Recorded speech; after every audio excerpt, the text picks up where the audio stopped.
Well, good morning throttlers and welcome back to the channel. I'm down here at Sunrise in the Royal National Park to essentially tell you a story. I want to share my journey with Volkswagen through my 48 years of life. Now this is in conjunction with the announcement that I made a little while ago about Throttle Down Under and Sutherland Volkswagen partnering up. And I wanted to bring you on my journey of Volkswagens throughout my life. So let's jump in the car, let's go for a drive and let's have a chat about Volkswagen. And by the way, it's a little bit chilly down here, so I've got my Throttle Down Under beanie and hoodie on, both available in the Throttle Down Under shop right now, throttledownunder.com. Check it out, get yours now before they sell out.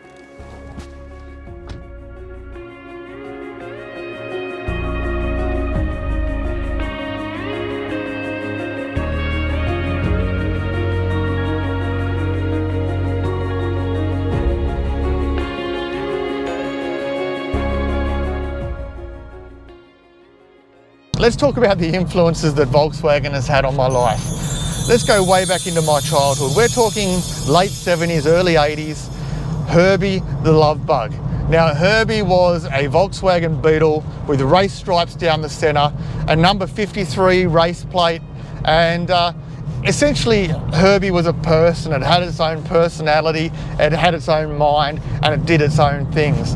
Now, as a kid, we thought this was amazing, of course, this Beetle that was alive, essentially. So if you're from a younger generation and you don't know about Herbie, make sure you go and check it out. You might have a bit of a giggle about the technology back then, but it influenced my childhood.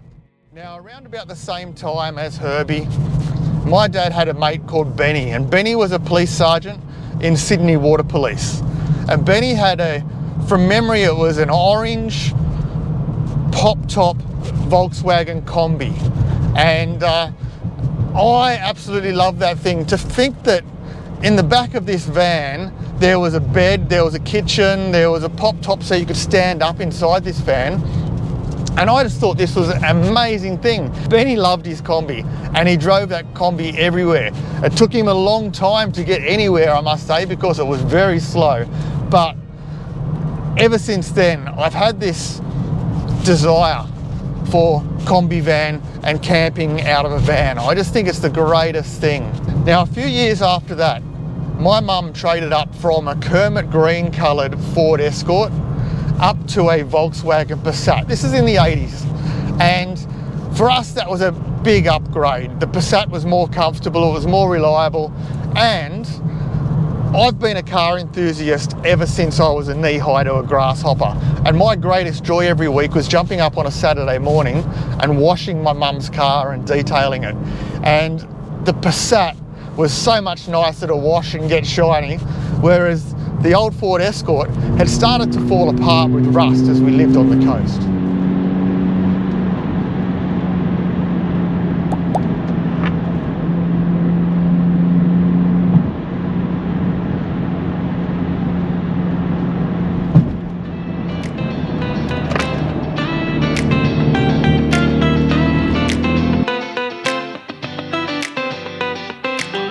What a magic day, hey? Can't get better than this. Middle of winter and the sun's out. It's chilly, but what a beautiful day. Now, in my teens, I moved out to the country to live with my dad for a while. And out there, we bought a Volkswagen Beetle. From memory, it was about a 63. And we used to have Rottweilers and they weren't allowed in the family car. So what we did, we bought the Volkswagen just to have a car to transport the Rottweilers in. And they owned the back seat of that car. It was their car. And that was the first Beetle that we had in our life. Now, when it was time for me to learn how to drive and to get my first car, I bought a 1959 Beetle. And this was out of a paddock of a farmer. There was no bonnet on it. He used to cart hay on it. And it was baby poo green. We stripped it back. We had a local guy spray paint it white. We redid the interior, a nice brown colour, and it was a fantastic little car, 1200cc, which I ended up having to upgrade to a 1600 just because I was a young bloke and I wanted more power. Now, I truly believe that a Volkswagen Beetle is one of the ultimate cars to learn how to drive on. They are So user-friendly. You can do all of your own maintenance with ease. If you blow a motor, you drop it out, you put a new one in, hook it up, and off you go again. Beetles were amazing until, however, I got a bit overconfident when I was 18 and I put my Beetle onto its roof. I came around a long sweeping turn, did a couple of flat spins and then an end over end into a paddock on a country road in the middle of the night. So I was okay, but sadly the Beetle was not. So it was time to move on. So many years later, I started this YouTube channel. At the time it was called Sydney Coupes and Roadsters because my Mazda MX-5 was the car that I used to film club drives. And that's why I started the channel, to film club drives and have somewhere to host those videos that I've just filmed. So out of the blue, I started getting phone calls from different car companies to review their cars. Firstly, it was Mazda because I owned a Mazda MX-5. And then that evolved into a company on the Central Coast that owned a lot of different brands, asking me to come up on a regular basis to review cars. Now, that was super exciting for me because I got to drive the latest and greatest of everything.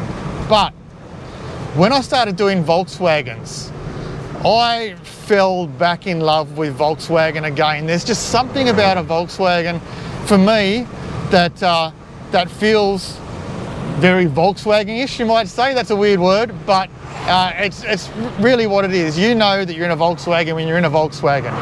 And I got to test drive and review the Volkswagen Arteon and the Touareg. And man, those two cars blew me away.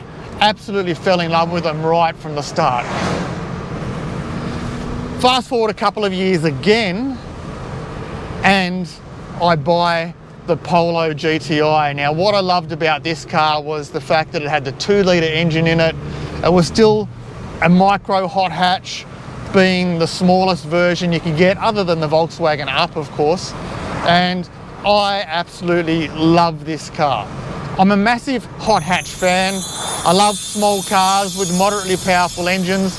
For me, that's a recipe for absolute fun and hilarity. And that's why I love the Polo GTI, absolutely. Now, it must be said that my dream car is in the Volkswagen range, but you might be surprised what it is. So stick around in just a moment. We'll get over the Seacliff Bridge, we'll find somewhere for breakfast, and I'll tell you what my dream car is.